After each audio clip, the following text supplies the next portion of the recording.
Let's see what we got. We got the Puppet Masters of Hip Hop. Although many aspects of its inner workings are you'll up never for really debate, see they one thing face, about the I know music that industry much. that's universally agreed upon is that it can be a dirty business. That's Designed a fact. around normally untalented individuals taking the art of others and selling it to the masses for profit, there is often a sense that these naive young artists can wind up being exploited by these professional deal breakers, to the point that if the contract doesn't add up right, you can literally be successful and in financial peril at the same time.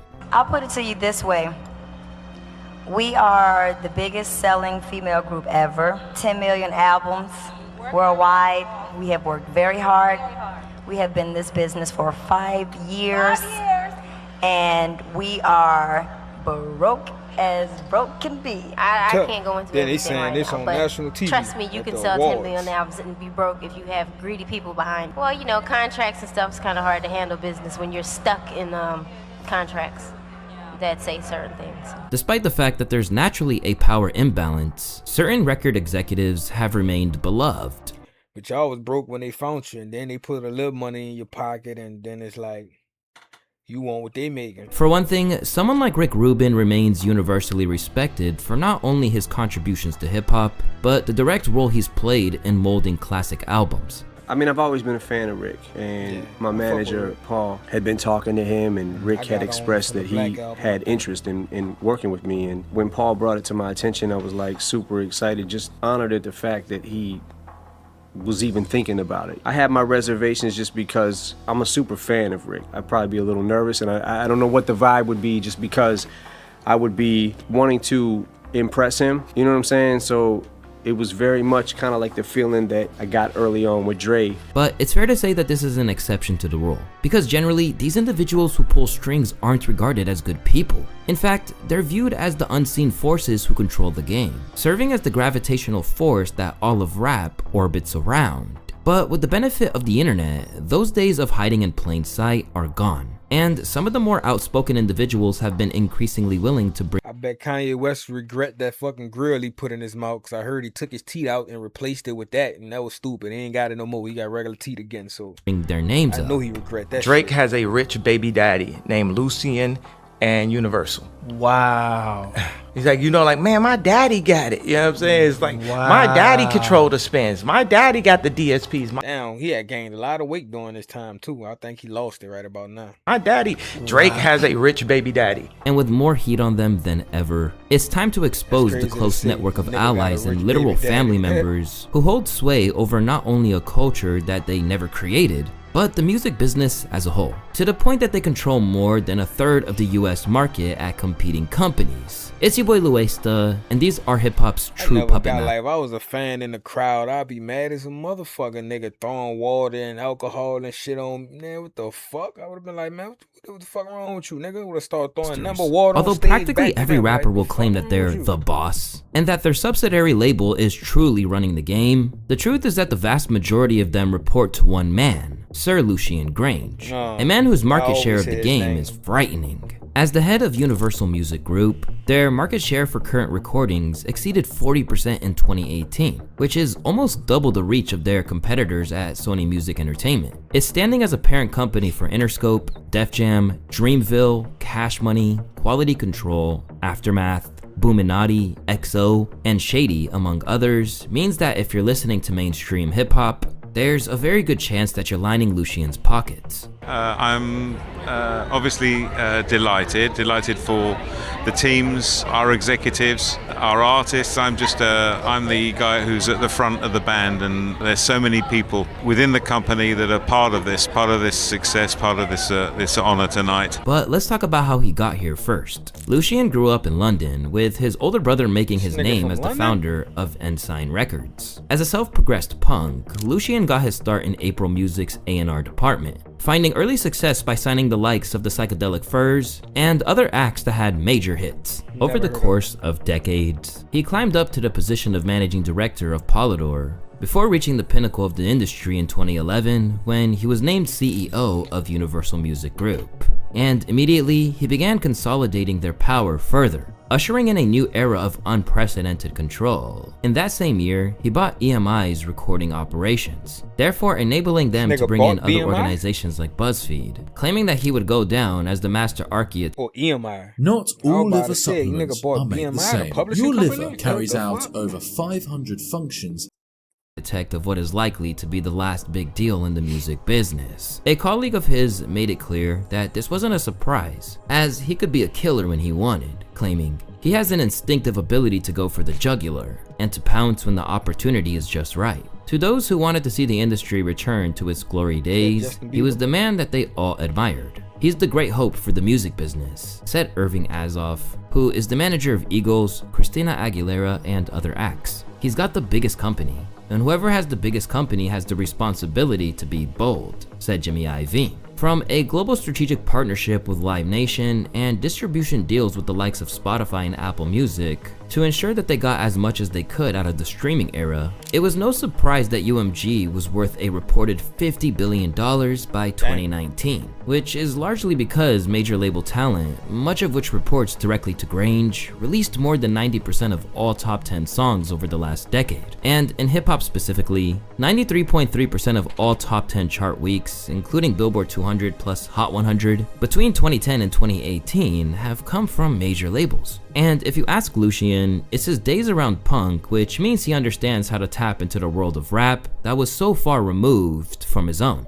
I learned from that the power of culture, of movements, of joy, of people loving scenes.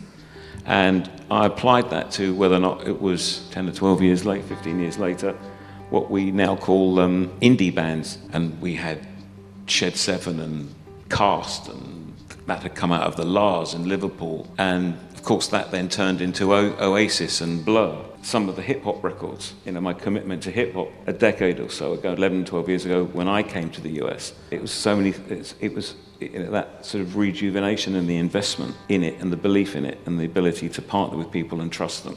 As he entered a new era, Lucian was proud to proclaim that UMG had 4 of Spotify's top 5 most streamed artists of the decade: Drake, Post Malone, Ariana Grande, Eminem, as well as the #1 song on Apple for more than 60% of the year, and the #1 song on Spotify each week for the first 39 weeks of the year. In addition, he was also eager to spotlight publishing agreements with City Girls, DaBaby, Idris Elba, Lil Baby, Lil Tecca, Logic, Rosalia, and Tierra Whack, to name a few.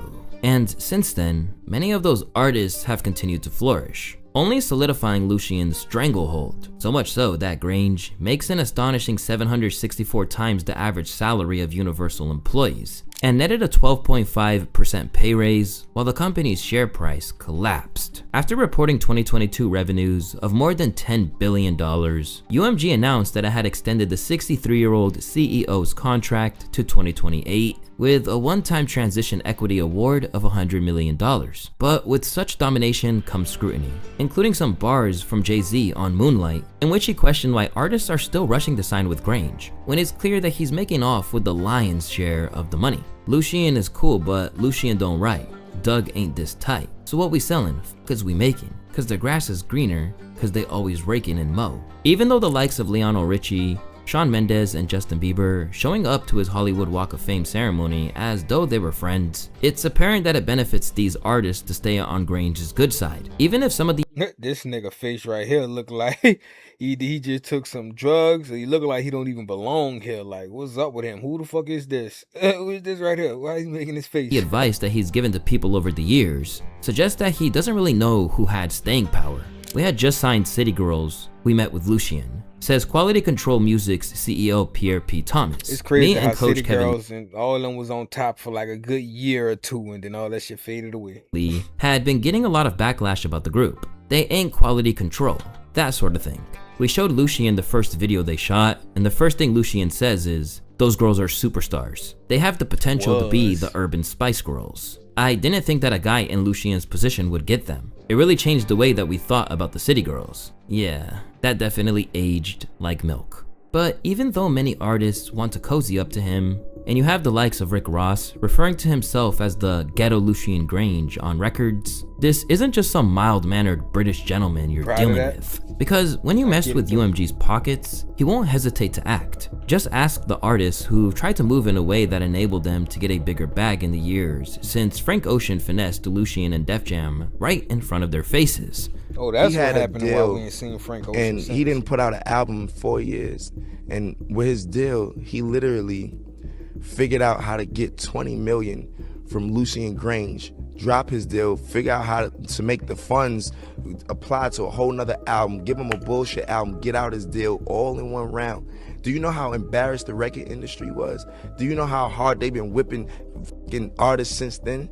Like, this shit is some real slave shit. Like, you feel me? Like, that man figured out how to finesse the record industry, and people don't talk about that. Since then, Lucian told everyone it was imperative to crack down. As Billboard reported, UMG chairman / CEO Lucian Grange reacted like I said, I understand if you just, well, I wouldn't take it out on everybody, but yeah, you just gave a nigga 20 million for something and they boom, boom, boom. So now you like, I ain't gonna never let this shit happen again. So all you other rappers coming up or whoever coming up is like, shit, I feel sorry for y'all, but he fucked it up and he made it bad for everybody. You know what I'm saying? Like, yeah, so now, yeah, nobody else getting that 20 million, da-da-da-da. Like, we gonna make sure this shit under contract to, well, they gonna always be on top. When they were trying to look out for niggas and they did it for Frank Ocean, he fucked it up. Now you fucked it up for all niggas. By informing the heads of his labels that Universal was done with streaming exclusives on one platform and on a global basis, which has been the center of the streaming services arms race in the last 18 months. And sure enough, this process has stopped ever.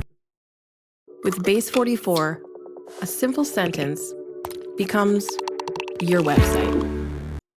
Since. And recently, UMG proved how vindicative they can be when you step out of line. At one point in time, Drake was literally UMG's golden asset, to the point that the phrase, "Tell Lucian I said fuck it, I'm tearing holes in my budget on Stay Schemin'" wasn't merely a phrase. In reaction to this line, Grange confirmed this is pretty much how it works. If Drake, or whenever Drake calls up and says he needs something for his project, I give it to him, because he's the greatest. But once the Drake and Kendrick beef occurred, all of this changed, with Drake suing the label and claiming they manipulated the situation in Dot's favor. According to attorneys for Drake's company, UMG did not rely on chance or even ordinary business practices. It instead launched a campaign to manipulate and saturate the streaming services and airwaves. Going one step further, Drake accused UMG of violating the Racketeer Influenced and Corrupt Organizations Act. According to his petition that was filed in New York, Spotify was said to be recommending the song to users who had searched for unrelated songs and artists after getting the bag from Universal. According to Drake's claims, they even paid Apple for Siri to be transformed into a propaganda machine for Kendrick. UMG conspired with and paid currently unknown parties to use bots to artificially inflate the spread of Not Like Us and deceive consumers into believing the song was more popular than it really was. Online sources reported that when users asked Siri to play the album Certified Lover Boy by Drake, Siri instead played Not Like Us, which contains the lyric Certified Pedophile, an allegation against Drake. But apparently, this didn't just come out of nowhere. I mean, you know, when it's AI shit, like, it's like they heard Certified and that both was in there, then they had Drake name and it was beefing with Drake, so it's like, you know, it's the #1 song at that time. And if Frozen Moments' lawyers are to be believed, he raised the issue with them first prior to taking it to court. Drake has reportedly sought to engage UMG in discussions to resolve the ongoing harm that he has suffered as a result of UMG's actions, the petition reads. UMG refused to engage in negotiations and insisted that UMG was not responsible for its own actions. And reportedly, UMG's response was to pit the two artists off against each other and throw them under the bus instead, with the petition claiming that UMG has pointed the finger at Lamar and insisted that Drake should sue his rival rather than the label. He also claims that UMG told him that the label would sue Lamar if Drake ended up filing his own lawsuit. But even if he's using the potential of suing Dot as leverage, it should be noted that UMG is indemnified from how Kendrick spends whatever money they give him, as that's how advances work. Although Drake was largely mocked by hip-hop for deciding to sue after losing a rap battle, certain sources have suggested that the issues actually— this was one of the lamest ads, commercial, whatever he thought he was doing, the marketing. When I first saw this, I was like, man, It ain't that much acting in the world, and you still look lame trying to act. Like I don't know. It went a lot deeper than that singular conflict. Drake and Lucien have been strained for a while because Drake took a slave deal and wanted to negotiate after realizing he's worth way more. Lucien told him to fuck off. Likewise, Joe Budden saw it as a potentially fatal error, given the power that UMG and Lucien wields, particularly as he began to try and find alternate ways to drop music that didn't involve them due to the illusion of autonomy that his contract provides. Drake signed a licensing deal with UMG. He controls the creative direction of his music and when he releases it, but he can't drop music outside the deal. The agreement is exclusive until the term ends. This is standard for all licensing deals. So he keeps popping up to say, hey, all that shit y'all keep saying about Drake is a myth. I want to let the audience and anybody listening know that that is one of the biggest myths that the music industry is pushing upon naive and ignorant people today, that a licensing deal means freedom. Listen to Joe Budden, even if you don't trust me. It does not. That is not, a licensing deal does not mean you have freedom to do whatever the fuck you want. Actually, and when it was all said and done, his lawsuit was ultimately dismissed. In a statement provided to Variety, a UMG spokesperson said, "From the outset, this suit was an affront to all artists and their creative expression, and never should have seen the light of day. We're pleased with the court's dismissal and look forward to continuing our work successfully promoting Drake's music and investing in his career." To make matters worse, Grange actively went out of his way to let Drake know that there was no grand conspiracy, claiming that he had never heard the recording Not Like Us, nor ever saw the corresponding cover art or music video until after they were released by Interscope Records. Whilst, as part of my role, I certainly have financial oversight and responsibility for UMG's global business, the proposition that I was involved in, much less responsible for, That's Spanked by Kendrick. Look, you're not with the culture feeling. What you mean? You want 700? We gave you 4 last time, nigga. We'll give you 450. Take it or leave it. 450, take it or leave it, nigga. And I can imagine Drake looking at them and saying, "Nigga, you on crack?" Or maybe they were even more disrespectful. "Yo, take 350, nigga." You know what Drake said? "Say less." "Yo, Oliver, you'll buy that domain, 100gigs.com. We're gonna just drop it there." Fuck it, let's see if it works. Yo, his labels didn't even acknowledge, other than claiming the songs as they eventually did. They did not. There's zero promo with any of the things he's dropped since the battle. None. Like, they're not touching it. While Drake took an L, Lucien continued to march on unimpeded, announcing a strategic AI partnership with NVIDIA that he claims will be a direct antidote to generic AI slop outputs. But the craziest thing about Lucien's massive grip on music is that he isn't even the only one in the family with an obscene amount of power. In fact, he and his eldest son Elliot have basically set up franchises. "I was a weird kid who used to read the music trades," Elliot said when he first got into the industry. "What I noticed about my father's negotiating style was how transparent, honest, and sensible he was. When you put your cards on the table like that, negotiating is less competitive and more about teamwork. How can we get this done together so that everybody is happy?" Launched in 2017 with Internet Money's Somebody, 10K Projects was the label that Elliot first took control of. But as if the idea that it was an attempt at generational dominance from a family that's made millions off hip-hop wasn't enough to alarm people, 10K's roster was one that always seemed to outwardly capitalize on the feeling of the moment and given platforms to some who many fans have deemed unworthy. From giving Tekashi 6ix9ine all of the budget he'd ever need to allege staging a beef between he and labelmate Trippie Redd, all the way 6ix9ine is with Lucien Grange's son. I forgot his name, but through to signing often cited industry plants such as Icy Narco, Ian Dior, and Lil Nar. It was a label that was basically seen as a factory for mass appeal oriented acts. And once its artists began to make big moves, controversy soon followed, with many critics suggesting that 10K embodied all the worst things about hip hop culture. That Lucien Grange's son is behind this. But it bothers me because these people were involved the entire time. Like, this is not a new development where you have these wealthy, powerful people coming to rescue the kid who was taken advantage of by the streets. No, y'all were in cahoots too. Despite issues like this, the label had money to burn, if the words of their longtime signees are anything to go by. Look at what Trippie Redd said his re-up involved. "Just signed to Elliot Grange for $30 million. Now it's time to start dropping a Love Letter to You 5 songs." Soon after, he was claiming that he was making $200 to $400K a show, and that most of that $30 million was going directly in his pockets. And notably, this was all going down after Trippie's commercial peak. Alongside signing acts like Ice Spice, 10K has been accused of acting pretty slimy in the eyes of its original breakout artist, Internet Money. According to a lawsuit filed by Taz Taylor and Co. in November of 2025, 10K engaged in a consistent and repeated pattern of violation and breaches of its obligations under the agreement in numerous ways. Per the agreement, 10K was required to get approval from Internet Money regarding all creative and business decisions, as well as any reallocations of A&R costs and marketing. Internet Money claims that 10K did not comply with the agreement and unilaterally incurred and charged tens of millions of dollars in deductions without approval. But while they are looking for millions in damages, any controversy that's come hasn't slowed Elliott down, and instead, he's just kept climbing the ladder. I don't support this Elliott Grange Atlantic move. Elliott is great at what he's done. He's broke about 4 or 5 artists since he's had 10K, but he didn't start on the bottom floor. He got a whole label deal out the gate. So it was really like, damn, dad set him up. Now he gets promoted. He just skipped the line and now he's Kevin Lyle's boss. Kaiser, you mean to tell me that Lanre wasn't worth? That's nasty work, bro. It feels like nepotism to me is that when L.A. Reid took over Arista, he had to sell LaFace. When Hov took over Def Jam, he had to, they sold Rockefeller. He still gets to keep 10K and he gets to be the CEO of Atlantic. You can't add 10 black executives up in this business and add all their track record and none of them have half of the opportunity he gets. I'm not mad at Lucian doing that for his son. I'm not. I feel like that's supposed to happen. You have Lucian over here and your son right across, like over there at the other competing against each other. At the other major.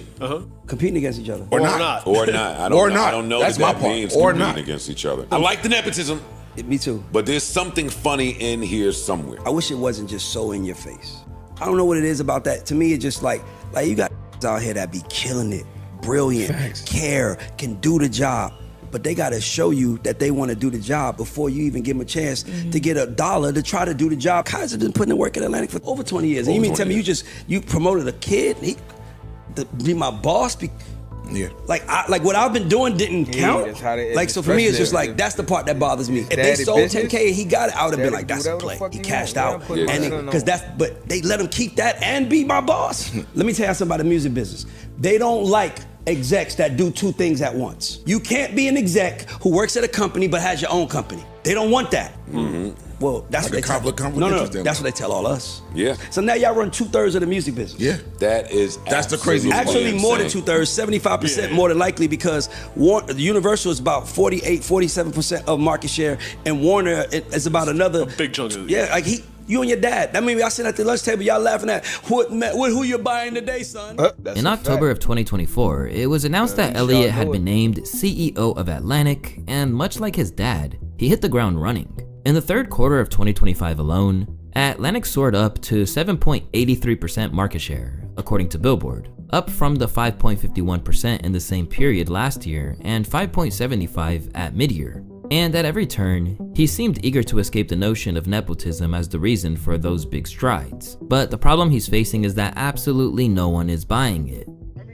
You're the son of Lucian Grange. Between you and Pops, you control 40% of the music business. I mean, you grew up reading your dad's emails. You grew up in boardrooms, not break rooms. I mean, your best friend is Val Blacknovic, I think is his name. I mean, who's the son of the guy who hired you at Warner and owns Warner and gave you $102 million for a majority stake in 10K. You know, it's not like you worked your way up the ranks, buddy. I mean, now... And who is he? He really just sound like he mad and he hating. I told that nigga, man, stop hating on a nigga. That is a weak emotion. Not like you worked your way up the ranks, buddy. I mean, now... I don't know why it's doing that.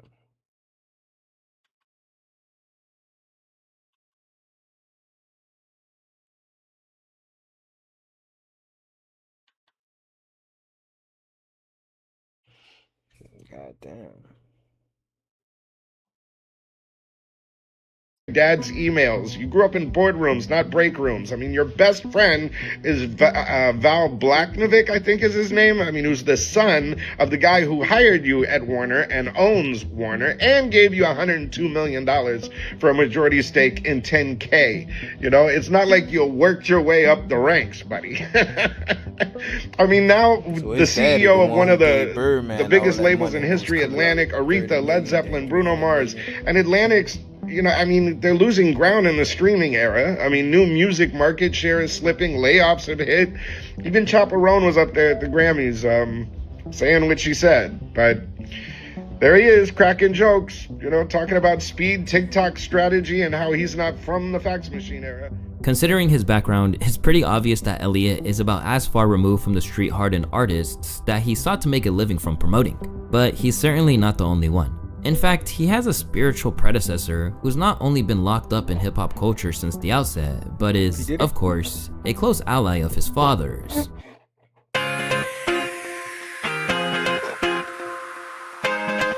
Ooh, pretty sure it's another white man. Ask about Lyor, Todd Moskowitz. Of course, a close ally of his father's. Ask about Lyor, Todd Moskowitz, and all those players. You know, Julie Greenwald. Ask them about their perspective on what happened. Why don't they get questioned? They make money off us every day. Let's make some money off them. I don't think I've ever seen a Lyor Cohen interview. Exactly. Of course you don't see. Of course you don't see the puppet master. So it's time to see him. Bring him out. How did Joey get the job? And culturally, anyone that's taking orders from that man should be asking, why should I be taking orders from you? After spending his early childhood in Israel, DeVoris led a young Lyor Cohen to make his way to Los Angeles. In his early adulthood, he acquired a degree in global marketing and finance, but didn't find his direction until his time as a concert promoter in Hollywood. Circle Jerks, Fear, Social Distortion, Chili Peppers, Fishbone, starring Run DMC. Wow. And quite a lineup. Quite a lineup. Especially when you look at him today. Yeah. Yes. I spent I borrowed $700 from my mother. To book all those people? To book those people. Crazy. And to put that show on. Okay. And it was really, really successful. Yeah, that show blew up. Then you ended up doing a Houdini concert. Lost everything. Jerked everything. It was one of the most devastating moments of my life. I remember the pain below my heart and above my stomach because I stood outside knowing that there's going to be a walk-up and no one showed up. Amid these early failures, Lyor moved to New York, cutting his teeth with Russell Simmons in the early years of rap's commercial takeover as part of Rush Productions. Alongside working with Curtis Blow, Houdini, LL Cool J, The Beastie Boys, and Public Enemy, Lyor was then elevated to the position of talent scout, immersing himself in the careers of people like Slick Rick, DJ Jazzy Jeff and the Fresh Prince, Eric B. and immersing himself in the careers of Enemy. Lyor was then elevated to the position of talent scout, immersing himself in the careers of people like Slick Rick. Wanted to see his jewelry. Let me see what he's rocking. DJ Jazzy Jeff and the Fresh Prince, Eric B. and Rakim, EPMD, De La Soul, and A Tribe Called Quest. By 1998, he became president of Def Jam, a position which he retained deep into the company's merger with Universal that created the Island Def Jam Group. Then, in 2024, he made the move towards Warner as its head of music, a lucrative position where he was responsible for managing a fold that included labels Atlantic, Elektra, and more. Due to his tenure in the game, it's no surprise that Lyor has enemies and has wound up being vilified over time. Among his biggest critics is Dame Dash, the former Rockefeller co-owner who is adamant that Cohen didn't just destroy what he'd built, but did the same thing to countless in the culture. My beef was with Lyor because I think he's a fake CEO and I think he's fronting on my culture, but he can't front on anybody else. And I'm calling him out publicly and I want him to stop trying to rape my culture, go make some money with some other people. Like, stop having your agenda be hip hop. They have people that their job is to create beef so that they can monetize it, pause. But they don't let their culture feel it. But they make money from it, and they can't make any money or get any respect in their culture. That's why they're in our culture. Because the minute that they were allowed to be there, they would go. but they just can't. Whatever. Never had a beef with Jay. Always with Lyor and his whole crew. He's the one that ruined Rockefeller, Lyor Cohen. Dubbed as the tall Israeli who's running the rap shit on Mos Def's legendary industry expose, The Rape Over, Lyor insists that he's anything but the interloper that he's painted as, and claims that he's truly tapped in not only through cash, but a track record of being for the culture. A culture vulture. I'm gonna say that. Now, how do you respond to, because people have called you a culture vulture before? I'm 37 years doing this, so there's good, oh boy. So when you're 37 years and continuously inventing yourself and winning, people don't. There's a small subset of people that don't like those people. That their fortunes may not have reinvented themselves, that are upset. But like I said, I don't really pay attention to that. Rather than keep all the power to himself, Lyor brought along proteges such as Todd Moskowitz of Alamo Records, as well as Julie Greenwald, COO of Atlantic Records, and the late Chris Lighty. But his time at Atlantic really didn't help matters, as tangling with a very outspoken and individualistic artist like Lupe Fiasco exposed how he really moves behind the scene. I asked Lyor for my masters as real equity in their nutty 360 deal experiment, Lupe tweeted. He smirked and said, "What? Like in a suitcase?" Lyor's exact words to me in regards to my 360 deal were, "If you grow cotton, why would you want to grow grapes?" Throughout his lengthy battle with the Lyor-controlled Atlantic, Fiasco claimed that his career was regularly meddled with, eventually causing enough of an uproar that his fans would protest outside of their offices. The record company sent me a song and said, "This is Lupe, you need a #1 smash." And this is a #1 smash, right? They sent me the track and the hook. And they sent me 7 of those. The last one, when I was like, I'm done fighting, I'm gonna just Martin Luther King this one. Just go ahead. I'm gonna turn the other cheek. That's the one. So if you're new to co-producer, you can really type in anything that you want. And just go deeper, we speech it or some shit. It's so ridiculous that when I recorded the verses and sent the record back to them, Bonded on an interview with The Breakfast Club, Lyor seemed to imply that his signee better fall in line or face the legal consequences. It sounds like he's a clown. Right. Maybe it's a late night something. Here's the thing. I give money early. I sign a contract early, right? Mm-hmm. That's what about a contract, money, doesn't mean anything these days, okay? So I don't know what his problem is. He should call me. He has my number. Look, do you ever see if he calls me. Do you ever redo contracts? Like, of course I redo contracts.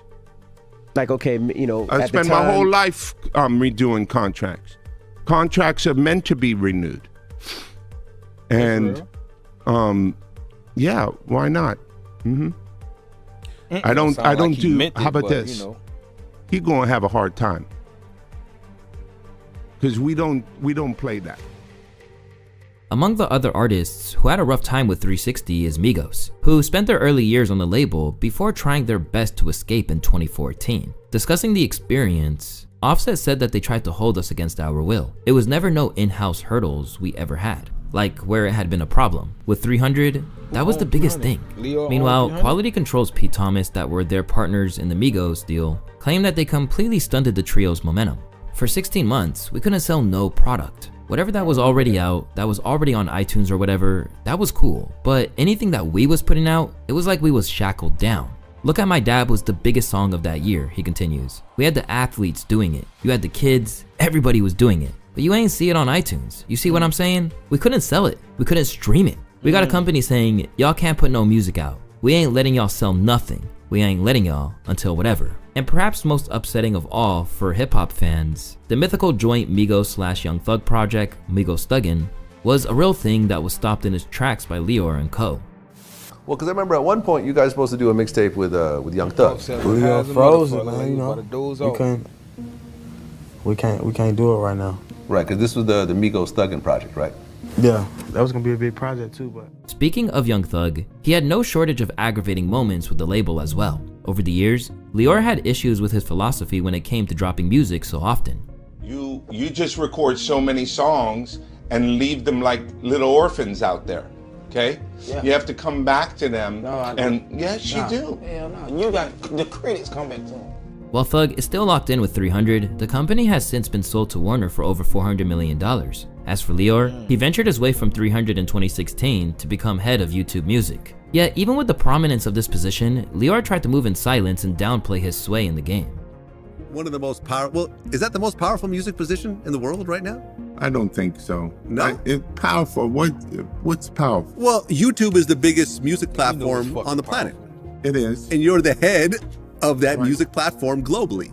So wouldn't that make you the most powerful person in music? No, I think that people that are part of creation, like Lucian or Rob or Robert and Max and Julie and the people closest to the art form are the powerful ones. Despite no longer being on the front lines of a record label, Lior remains a huge fixture of the industry and a figure of much derision too. Recently, he was even called out for his perceived hypocrisy by Ye, when his long-standing friend and collaborator Kanye West's use of anti-Semitic language and imagery came out. Lior issued an open letter writing that, "I am deeply disappointed and troubled by your recent actions involving the use of Nazi symbols and anti-Semitic rhetoric. Your words and actions are not only offensive, but triggering to all decent people who recognize the horrors of the Holocaust and the suffering of millions." And while no one is supporting anti-Semitism, those tapped in with the music industry couldn't help but think that West had a point when he fired back at Lior over what he believed to be his own profiteering from suffering. You and your whole industry have promoted and got paid off songs where black people glorify killing each other, but my t-shirt is the worst thing ever, Ye began, referencing merchandise that contained the swastika on it. All of y'all are like girls who don't take accountability. It's a double standard. You start by apologizing and taking accountability for the massive promotion of Black Death that you got paid off of for years, West continued. Although you too broke to speak to me in the first place. And you know what Irv said to you before he passed, and since he is not here, I'll say it. Suck my k. In many ways, this called to mind Charlemagne the God taking him to task for the destructive elements of the hip-hop world that he by no means censors. Instead, sitting back while the profits roll. Well, I thought that was Lil Twist right here. I was like, I know Lil Twist ain't dancing like this. Considering how open he is about making bank, it's no surprise that even deep into retirement age, he isn't playing around. And in March 2026, he announced his mission with YouTube going forward, claiming that his goal is to be the lighthouse that helps them cut through the clutter of a tidal wave of choice. We know that in order to foster sustainable artists' careers, helping fans discover the interconnected visual world of an artist is more important than ever, he continued. Digging through the crates to find a life-changing track or seeing your favorite band play live for the first time, those are seminal experiences. While the journey to get there has changed, the feeling when it hits remains the same. Together, we need to focus on growing dedicated fan bases that put every album on repeat and buy tickets for every tour. And while that is honorable on paper, what should be clear by now is that you can't take these things at face value, especially when comments made later in that same interview shows how intermingled he is with the other power broker. Sir Lucian Grange, who has been a key partner of ours and a critical ally in the launch of YouTube Music for over a decade, recently congratulated us on our payout milestone, sharing, "This is just YouTube's first $8 billion. There's still a world of opportunities to unlock the next 8. He added, "I'm energized by the unprecedented growth that AI can unlock for artists and songwriters. So we must continue our work together on responsible innovation that respects and amplifies human creativity." If comments like this prove anything, it's that for all they might throw artists the odd token of control, the real power is consolidated by a very small, tight-knit cabal who aren't going to let it go without a fight. Because whether it's Lior training up his proteges to fill vacant spots, or Lucian helping his son to get set up and then pave his own way, the corridors of true influence are locked up to the average person.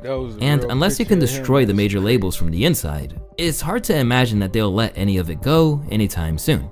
My name is Luesta. I want to thank y'all for watching today's video, and I'll see y'all on the next one. Peace. I kept trying to pause that, but it still don't want to pause. Goddamn. Don't do it for the boy, just do it for the boy, just do it for the boy. Do